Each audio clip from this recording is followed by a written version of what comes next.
Welcome to the Darkling Radio, your home for terrifying, immersive horror stories told in a chilling first-person style. Step into the darkness and experience fear like never before.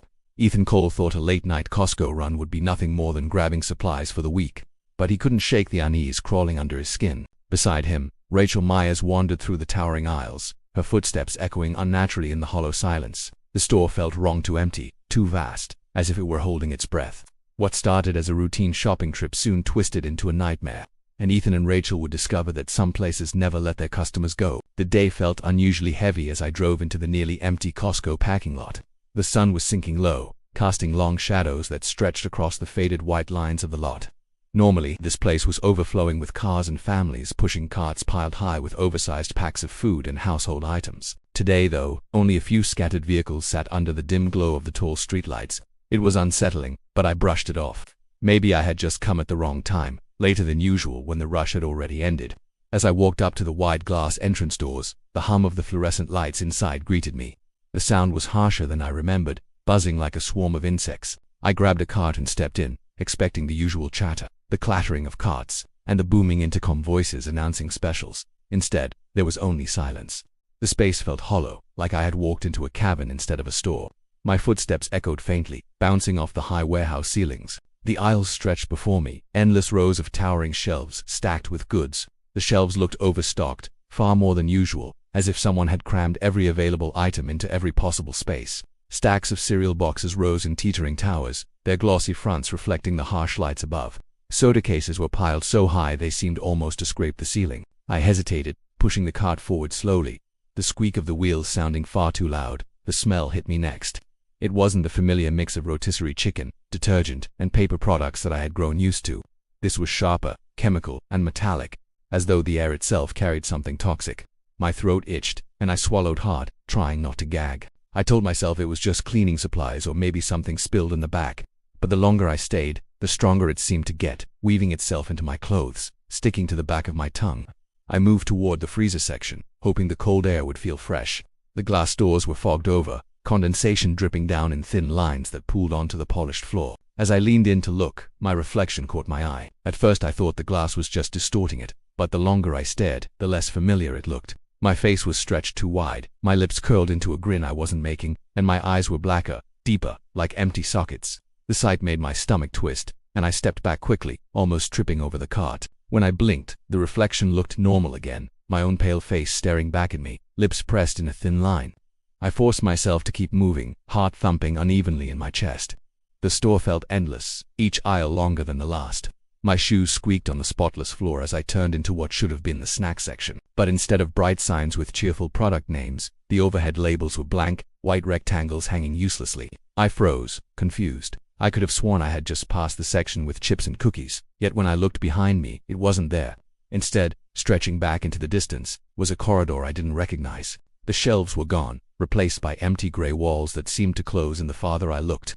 The fluorescent lights above buzzed louder, flickering so faintly that shadows moved across the walls, even though I hadn't. I gripped the cart handle, my palms sweating against the cold metal. A part of me wanted to run back toward the entrance, to abandon this strange place. But when I turned my head, I couldn't even see the doors anymore.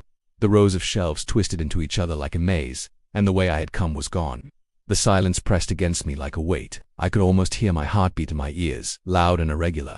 My eyes darted back to the corridor, wide and dark, pulling me in like a mouth waiting to swallow me whole. The longer I stared at it, the less it seemed like an aisle and more like a tunnel leading somewhere I was never meant to see. I thought I saw something move at the far end, just a flicker, like a shadow darting out of sight. My chest tightened, every nerve screaming at me to leave, but I stood frozen. The cartwheels creaked softly, shifting on their own, inching forward toward the darkness without me touching them. I let go of the handle and stepped back, but the cart rolled ahead, swallowed by the shadowy corridor until it vanished completely, leaving me alone. The hum of the freezers grew lower, vibrating through the floor, rattling in my bones. The world behind me was gone, and all that remained was the endless dark passage, stretching forward like the only path I could take. And with the silence pressing tighter, I realized the aisle wasn't waiting for me to enter, it was pulling me in. I stood frozen at the edge of that impossible corridor, my body trembling though the air was still. The buzzing of the lights above seemed to sink into my skull, dull and throbbing, until I couldn't tell if the sound was outside or inside my head. My throat felt dry, and when I swallowed, it echoed in the silence like a stone dropping into a well. I told myself to turn around, to retrace my steps, but when I glanced back, the aisles had shifted again.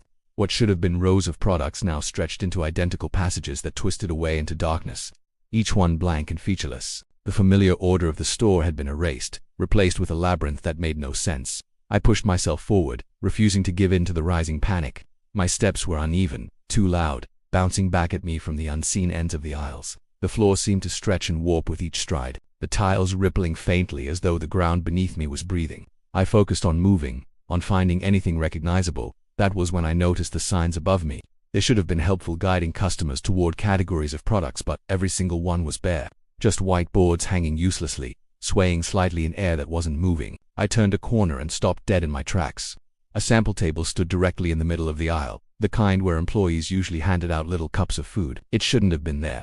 The aisles had been empty, stripped of everything except towering shelves. Yet here it was, positioned perfectly as though waiting for me. The table was old and unfinished, not the smooth plastic Costco usually used, but raw wood covered in long, jagged scratches. Something had clawed at it, leaving deep grooves that looked fresh. On top of the table were rows of small cups, each one filled to the brim with red liquid. For a moment, I convinced myself it was juice. Maybe fruit punch, maybe cranberry, but the smell hit me, sharp and metallic, flooding my nose and making my stomach lurch. It was too familiar. The air around the table seemed heavier, almost sticky, and the surface of the liquid quivered as if something underneath was trying to rise up. I leaned closer, against every instinct telling me to stay away. The cups trembled in perfect unison, tiny ripples spreading outward until the surface looked alive. My reflection shimmered faintly in the liquid, but it wasn't right. My face was pale and stretched, lips parted in a wide smile I wasn't making. My reflection blinked at me, slow and deliberate, though I hadn't moved at all. A cold sweat broke across my forehead, and I staggered back. The moment I did, the trembling stopped. The liquid went still and perfectly smooth. Then, as I blinked again, every cup was suddenly empty.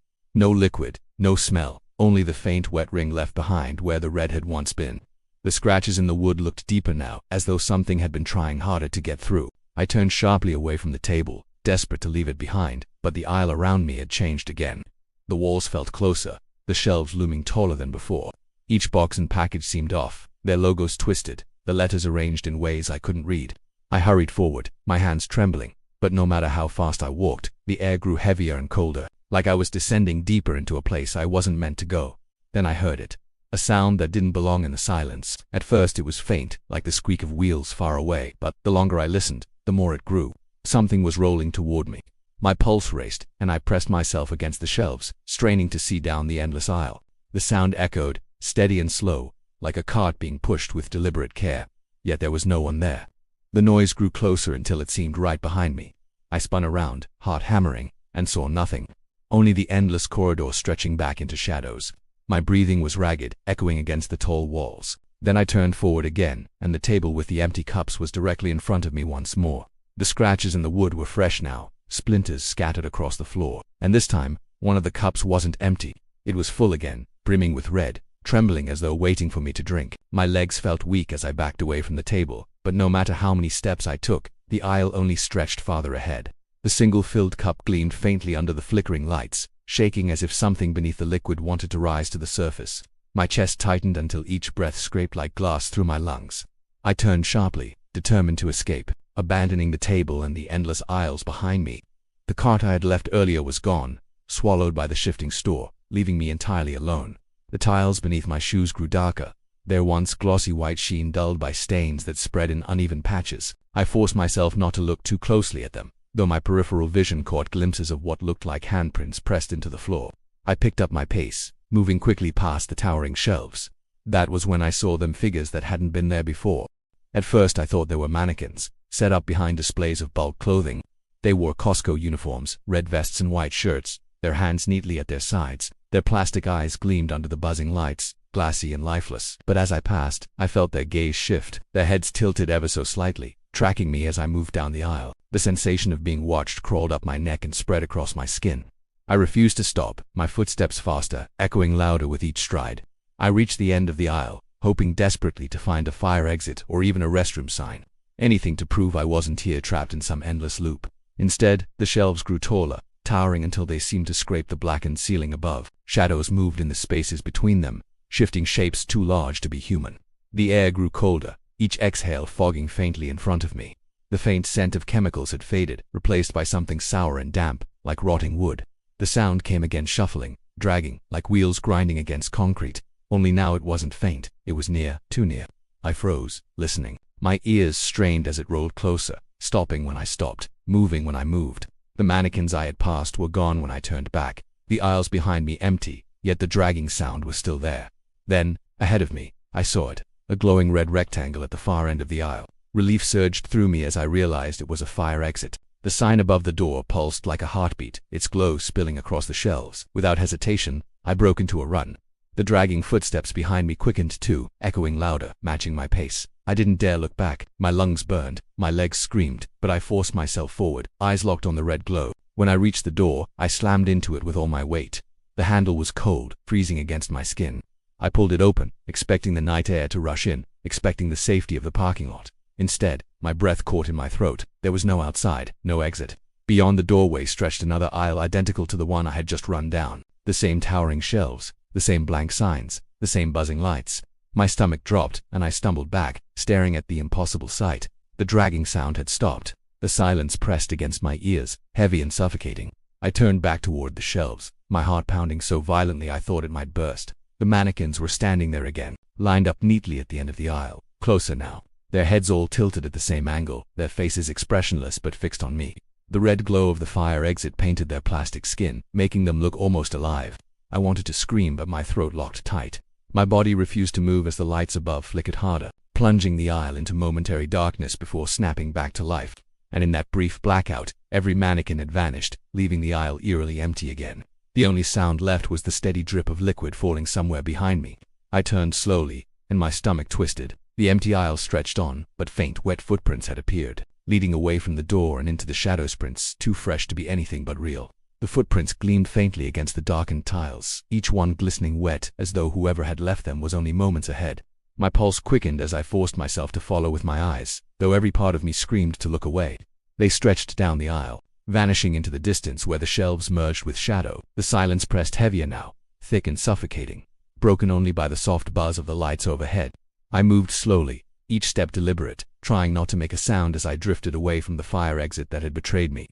The shelves around me no longer looked stocked with food or supplies. Their shapes had shifted. Packages bulged as though something was pushing against the plastic from inside. Cans dented themselves in slow rhythmic pulses, almost as if they were breathing. I tried not to focus on it, my eyes fixed straight ahead, but every side glance revealed packages trembling, boxes expanding and shrinking with no air to move them. It was as if the very products were alive, waiting for me to notice. My reflection appeared suddenly in the glass doors of a freezer row to my left.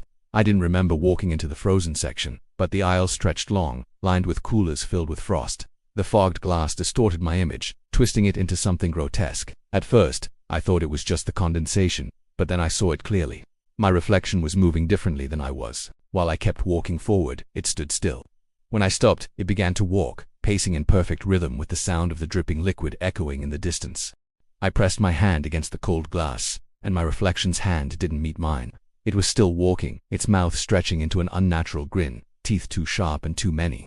My skin crawled, and I stumbled back into the center of the aisle, heart hammering, eyes refusing to leave the warped glass. The lights above flickered, and for an instant, my reflection wasn't alone. Behind it stood rows of shadowed figures, towering and still, their features hidden in the misted glass. When the light steadied, the reflection was mine again, expressionless and pale. I forced myself away, stumbling toward what looked like the meat section. The air grew colder, each breath leaving trails of fog in front of me. My shoes squeaked against the polished tiles as I approached the refrigerated cases, but these were not the familiar ones I remembered.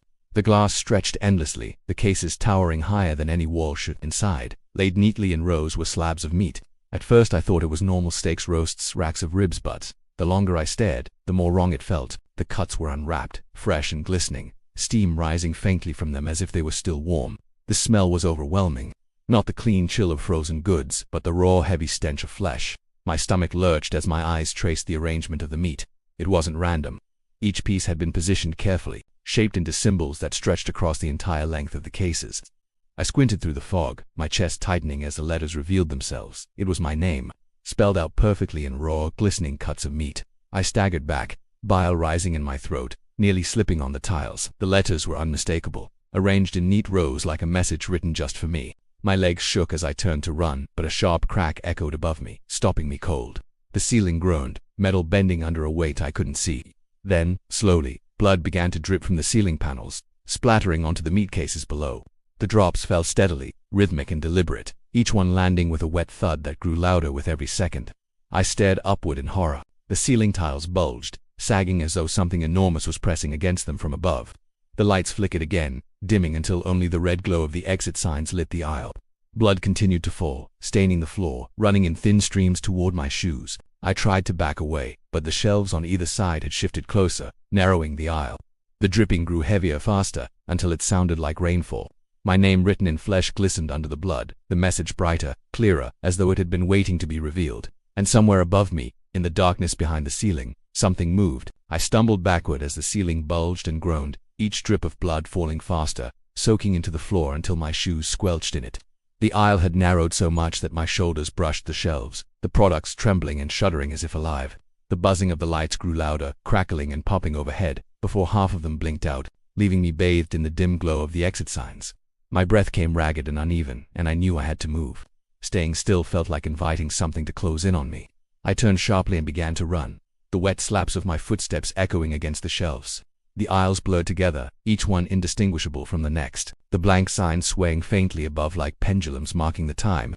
My legs burned, but I pushed harder, convinced that if I just kept moving, I might find the front of the store again. Then, faintly, I heard the static hum of an intercom switching on. My chest tightened, and I slowed to listen. At first, there was only crackling, like someone fiddling with a microphone. Then came the voice. It wasn't overhead though. It was inside me, vibrating in my skull. A distorted whisper that repeated fragments of words in a language I didn't recognize. The tone was wrong, layered as though more than one voice was speaking at once, overlapping into a static-filled chant. My ears rang violently, and my nose began to drip warm blood. I clamped my hands over my ears, but it didn't stop. The sound was lodged in my head, rattling my bones, as though the entire store was speaking to me directly.